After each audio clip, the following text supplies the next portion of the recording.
ಮತ್ತೊಂದು ಕಡೆ ನಿನ್ನೆ ಆಗಿರುವಂತಹ ಬೆಳವಣಿಗೆ ಜೆಡಿಎಸ್ಗೂ ಕೂಡ ಬಹಳ ಮುಜುಗರದ ಸಂಗತಿ. ಪರಿಷತ್ ಚುನಾವಣೆಯಲ್ಲಿ ಜೆಡಿಎಸ್ನಿಂದ ಅಡ್ಡ ಮತದಾನ ಆಗಿರೋ ವಿಚಾರವಾಗಿ ಈ ಒಂದು ಅಡ್ಡ ಮತದಾನದ ಆಘಾತದ ಬೆನ್ನಲ್ಲೇ ಆತ್ಮಾವಲೋಕನ ಸಭೆಯನ್ನ ನಡೆಸಲಾಗಿದೆ. ಕುಮಾರಸ್ವಾಮಿ ಅವರ ನಿವಾಸದಲ್ಲಿ ಜೆಡಿಎಸ್ ಶಾಸಕರು ಸಭೆ ಸೇರಿದ್ದರು. ಬೆಂಗಳೂರಿನ ಜೆಪಿ ನಗರದಲ್ಲಿರುವಂತಹ ಕುಮಾರಸ್ವಾಮಿ ಅವರ ನಿವಾಸ. ಅಡ್ಡ ಮತದಾನದ ಹಿಂದಿನ ಕಾರಣಗಳ ಬಗ್ಗೆ ಈ ಸಂದರ್ಭದಲ್ಲಿ ಚರ್ಚೆಯನ್ನ ನಡೆಸಲಾಗುತ್ತೆ. ಶಾಸಕರುಗಳ ನಡೆಗೆ ಕುಮಾರಸ್ವಾಮಿ ಅವರು, ದೇವೇಗೌಡರು ತೀವ್ರ ಅಸಮಾಧಾನವನ್ನ ವ್ಯಕ್ತಪಡಿಸ್ತಾ ಇದ್ದಾರೆ. ಅಡ್ಡ ಮತದಾನ ಮಾಡಿದಂಥವರ ಪತ್ತೆ ಹಚ್ಚುವಂತ ನಿಟ್ಟಿನಲ್ಲಿ ನಾಯಕರುಗಳು ಕಸರತ್ತನ್ನ ನಡೆಸ್ತಾ ಇದ್ದಾರೆ. ಪರಿಷತ್ ಚುನಾವಣಾ ಫಲಿತಾಂಶದಿಂದ ಜೆಡಿಎಸ್ ನಾಯಕರುಗಳಿಗೆ ಮುಖಭಂಗ ಆಗಿದೆ. ಮುಂದಿನ ರಾಜಕೀಯ ನಡೆ ಕುರಿತು ಮಹತ್ವದ ನಿರ್ಧಾರ ತೆಗೆದುಕೊಳ್ಳುವಂತಹ ಸಾಧ್ಯತೆ ಇದೆ. ಅಡ್ಡ ಮತದಾನ ಮಾಡಿದಂಥವರ ವಿರುದ್ಧ ಶಿಸ್ತು ಕ್ರಮ ತೆಗೆದುಕೊಳ್ಬೇಕು ಅನ್ನುವಂಥ ನಿಟ್ಟಿನಲ್ಲಿ ನಿರ್ಧರಿಸಲಾಗಿದೆ. ಬಟ್ ವಿಚಾರ ಅಂತಂದ್ರೆ ಕುಮಾರಸ್ವಾಮಿ ಅವರು ಏನು ಹೇಳ್ತಾ ಇರೋದು ಅಂತಾರೆ, ಅಡ್ಡ ಮತದಾನ ಮಾಡಿದವ್ರು ಯಾರು ಅನ್ನೋದು ನಂಗೆ ಗೊತ್ತು, ಕ್ರಮ ತಗೊಂಡು ಏನು ಉಪಯೋಗ, ಇದು ನಮಗೊಂದು ಪಾಠ ಆಗಿದೆ ಅಂತಲೂ ಕೂಡ ಕುಮಾರಸ್ವಾಮಿ ಅವರು ಮಾತನಾಡುವಂಥ ಸಂದರ್ಭದಲ್ಲಿ ಅದನ್ನ ಹೇಳಿದ್ದಾರೆ.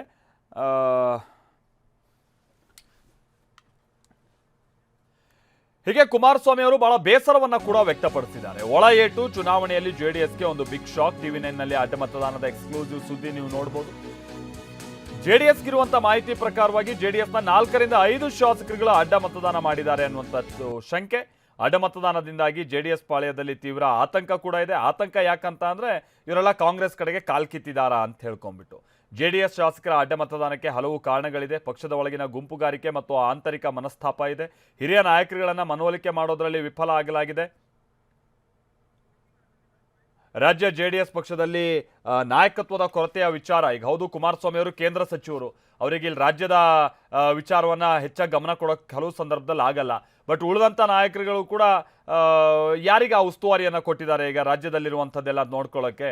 ಈಗ ಉಸ್ತುವಾರಿ ಕೊಟ್ಟಿದ್ರು, ಏನಾದ್ರು ಸಮಸ್ಯೆ ಎದುರಾದಂಥ ಸಂದರ್ಭದಲ್ಲಿ ಅದನ್ನು ಕೂಡಲೇ ಬಗೆಹರಿಸೋದು, ವಿಶ್ವಾಸದಲ್ಲಿ ಇಟ್ಕೊಳ್ಳೋದು, ಈ ಕೆಲಸಗಳು ಸರಿಯಾಗಿ JDSನಲ್ಲಿ ಆಗ್ತಾ ಇಲ್ಲ. ಅದು ನಿನ್ನೆ ರಿಫ್ಲೆಕ್ಟ್ ಆಗಿದೆ ಅಷ್ಟೇ. ಅದು ಬಹಳ ಸ್ಪಷ್ಟ ಇಲ್ಲಿ. ಸುನಿಲ್ ನಮ್ಗೆ ಇದಕ್ಕೆ ಸಂಬಂಧಪಟ್ಟಂಗೆ ಡೀಟೇಲ್ಸ್ ಅನ್ನ ಕೊಡ್ತಾರೆ. ನಮ್ಮ ಜೊತೆಗೆ ನೇರ ಸಂಪರ್ಕದಲ್ಲಿ ಜಾಯಿನ್ ಆಗ್ತಾ ಇದ್ದಾರೆ. ಸುನಿಲ್, ಕುಮಾರಸ್ವಾಮಿ ಅವರು ಹೇಳಿದಾಗೆ ಇದೇನು ಬಹಳ ಸರ್ಪ್ರೈಸಿಂಗ್ ವಿಚಾರ ಅಲ್ಲ. ಅಡ್ಡ ಮತದಾನ ಆಗ್ಬೋದು ಕೆಲವರಿಂದ ಅನ್ನುವಂಥ ನಿರೀಕ್ಷೆ ಇತ್ತು. ಬಟ್ ಆ ಸಂಖ್ಯೆ ಸ್ವಲ್ಪ ಹೆಚ್ಚಾಗ್ಬಿಟ್ಟಿದೆ. ಜೊತೆಗೆ ಅವ್ರ ಜೊತೆಗೆ BJP ಕೂಡ ಕೈ ಜೋಡಿಸಂಥದ್ದು ಇದೆಯಲ್ಲ ಕೆಲವರು, ಅದು ಕುಮಾರಸ್ವಾಮಿ ಅವರಿಗೆ ಸ್ವಲ್ಪ ಶಾಕ್ ಆಗಿರ್ಬೋದು. ಬಟ್ ಇದರ ಇಂಪ್ಯಾಕ್ಟ್ ಏನು ಅಂತ ಹೇಳ್ಕೊಂಡು ಈಗೇನೋ ಆತ್ಮಾವಲೋಕನ ಸಭೆ ಮಾಡೋದು, ಅದಾದ ನಂತರ ಏನು ಬದಲಾವಣೆಗಳನ್ನ JDS ಪಕ್ಷದಲ್ಲಿ ಕಾರ್ಯಕರ್ತರು ನಿರೀಕ್ಷೆ ಮಾಡ್ಬೋದು, ಶಾಸಕರುಗಳನ್ನ, ಇಲ್ಲಿನ ಸ್ಥಳೀಯ ನಾಯಕರುಗಳನ್ನ ವಿಶ್ವಾಸಕ್ಕೆ ಇಟ್ಕೊಳ್ಳೋದೇ JDSನಲ್ಲಿ ಬಹಳ ವರ್ಷಗಳಿಂದ ಸಮಸ್ಯೆ ಆಗಿರೋದು.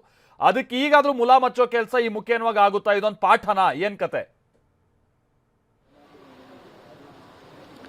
ಖಂಡಿತ ಮಾಲ್ತೇಶ್, ಸಾಕಷ್ಟು ಪ್ರತಿಷ್ಠೆಯ ಕಣವಾಗಿದ್ದ ಪರಿಷತ್ ಚುನಾವಣೆಯಲ್ಲಿ ಮೈತ್ರಿ ನಾಯಕರಿಗೆ ಭಾರಿ ಮುಖಭಂಗ ಕೂಡ ಆಗಿದೆ. ಯಾಕೆಂದರೆ ಅವರು ನಿರೀಕ್ಷೆ ಮಾಡೋದಕ್ಕಿಂತ ಹೆಚ್ಚಾಗಿ ಅಡ್ಡ ಮತದಾನ ಆಗಿದೆ. ಒಂದಲ್ಲ ಎರಡಲ್ಲ, ಸುಮಾರು 11 ಮತಗಳಿಗಾಗಲೇ ಕ್ರಾಸ್ ವೋಟಿಂಗ್ ಆಗಿದೆ. ಇದರಲ್ಲಿ ಈಗಾಗಲೇ BJPಯ ಎಷ್ಟು ಮತಗಳು, JDSನ ಎಷ್ಟು ಮತಗಳು ಸ್ಪಷ್ಟವಾಗಿ ಗೊತ್ತಾಗ್ತಾ ಇಲ್ಲ. ಈಗಾಗಲೇ BJPಯವರು ಹೇಳುವ ಪ್ರಕಾರ ನಮ್ಮ ಕಡೆಯಿಂದ 4 ಅಡ್ಡ ಮತದಾನ ಆಗಿದೆ ಅಂದರೆ JDSನವರು ಕೂಡ ನಮ್ಮ ಕಡೆಯಿಂದ 4 ಅಡ್ಡ ಮತದಾನ ಆಗಿದೆ ಅಂತ ಹೇಳ್ತಾರೆ. ಅಂದರೆ ಇದ್ದವರಲ್ಲಿ 3 ಕದ್ದವರು ಯಾರು ಅನ್ನೋ ಪ್ರಶ್ನೆ ಸಹಜವಾಗಿ ಉಟ್ಕೊಳ್ಳುತ್ತೆ. ಆದರೆ ಈಗಾಗಲೇ ಇದರ ಜೊತೆಯಾಗಿ ಈಗಾಗಲೇ JDS ನಾಯಕರು ಕೂಡ ಈಗಾಗಲೇ ಆತ್ಮಾವಲೋಕನ ಸಭೆಯನ್ನು ಕೂಡ ಕುಮಾರಸ್ವಾಮಿ ಅವರ ನಿವಾಸದಲ್ಲಿ ಮಾಡಿದ್ದಾರೆ. ಎಲ್ಲ ಶಾಸಕರು ತುರ್ತಾಗಿ ಬರಬೇಕು ಅಂತೇಳಿ ಖುದ್ದು ಕುಮಾರಸ್ವಾಮಿ ಅವರು ಸೂಚನೆ ಕೊಟ್ಟ ಹಿನ್ನೆಲೆಯಲ್ಲಿ ಇವಾಗೆಲ್ಲರೂ ಕೂಡ ಕುಮಾರಸ್ವಾಮಿ ಅವರ ನೇತೃತ್ವದಲ್ಲಿ ಸಭೆ ಕೂಡ ನಡೀತಾ ಇದೆ. ಆದರೆ ಈಗಾಗಲೇ ಕಾಲ ಮಿಂಚಿ ಹೋಗಿದೆ. ಇನ್ನು ಆತ್ಮಾವಲೋಕನ ಸಭೆಯನ್ನು ಮಾಡಿಕೊಂಡು ಏನು ಮಾಡಬೇಕು ಅನ್ನೋ ಒಂದು ಪ್ರಶ್ನೆ ಸಹಜವಾಗಿ ಇರುತ್ತೆ. ಕುಮಾರಸ್ವಾಮಿ ಅವರು ಆಗಲೇ ಹೇಳ್ದಂಗೆ ಸಾಕಷ್ಟು ನಾವು ನಂಬಿಕೆ ಇಟ್ಟಿದ್ದವರಿಂದಲೇ ನಮಗೆ ಆಘಾತವಾಗಿದೆ ಅಂತೇಳಿ. ಆದರೆ ಈ ಮುಂದಿನ ದಿನಗಳಲ್ಲಿ ಇದಕ್ಕೆ ಏನಾದರೂ ಮುಲಾ ಮಚ್ಚುವಂಥ ಕೆಲಸಗಳಾಗುತ್ತಾ, ಇದು ಯಾವ ರೀತಿಯಾಗಿ ಪರಿಣಾಮ ಬೀಳುತ್ತೆ ಅನ್ನೋ ಒಂದು ಚರ್ಚೆಗಳು ಕೂಡ ನಡೀತಾ ಇದೆ. ಯಾಕಂದ್ರೆ ಇದು ಕೇವಲ ಈಗಾಗಲೇ ಇರುವಂಥ ಅಡ್ಡ ಮತದಾನ ಹಿಂದೆ ಇದು ಮುಂದಿನ ದಿನಗಳಲ್ಲಿ ಬೇರೆ ರೀತಿಯಾದ ಪರಿಣಾಮಗಳನ್ನು ಬೀಳುವ ಸಾಧ್ಯತೆ ಕೂಡ ಇದೆ. ಮತ್ತಷ್ಟು ಶಾಸಕರನ್ನ ಸಂಪರ್ಕ ಮಾಡುವಂತ ಸಾಧ್ಯತೆಗಳು ಕೂಡ ದಟ್ಟವಾಗಿದೆ. ಅದರಲ್ಲೂ ಕೂಡ DK ಶಿವಕುಮಾರ್ ಅವರು ಈಗಾಗಲೇ ಬಹಿರಂಗವಾಗಿ JDS ಅವರಿಗೆ ನನ್ನ ಕಡೆಯಿಂದ ಮನೆಯ ಬಾಗಿಲು ಸದಾ ತೆರೆದಿರುತ್ತೆ ಅಂತ ಹೇಳ್ತಾ ಇದ್ದಾರೆ. ಇದಕ್ಕೆ ಪೂರಕವಾದ ಈ ಒಂದು ಘಟನೆ ಕೂಡ ಬೆಳೆದಿರುವಂಥದ್ದು ಬೆಳವಣಿಗೆ ಸಾಕಷ್ಟು ಅಚ್ಚರಿಯನ್ನು ಕೂಡ ಮೂಡಿಸಿದೆ.